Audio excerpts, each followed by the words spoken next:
If you've had the flu, you know how bad the aches, pains, sneezing, and sniffling can be. It can be a lot more serious for children, sending an average of 20,000 kids under the age of 5 to hospitals each year with complications. There is a sure way to protect your child's health. Doug Johnson explains. The Brooks family didn't mind heading over to Baptist Medical Group River City Pediatrics to bring their son in for one more vaccination, a flu shot.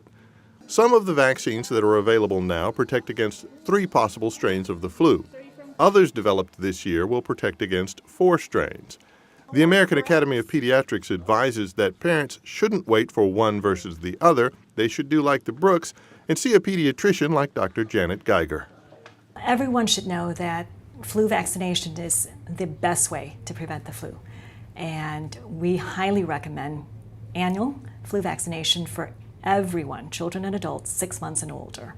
In fact, children up to the age of 2 have the best vaccination rates in the country.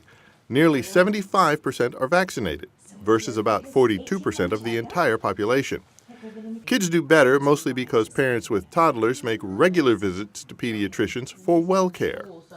And I find it very important to take preventative measures to prevent illness.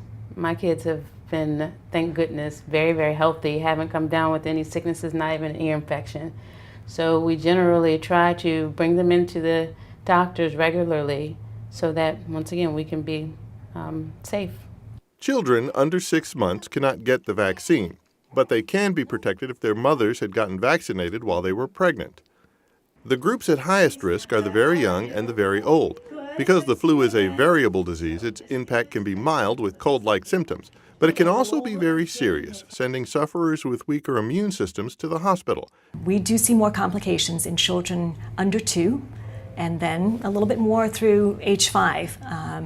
So the younger they are, the more we are on the parents' case to encourage them to go through with the vaccination each year. For parents who don't want their kids to get a shot, there is a version of the vaccine that can be given as a nasal spray. There's also a new vaccine out this year for people who are allergic to eggs.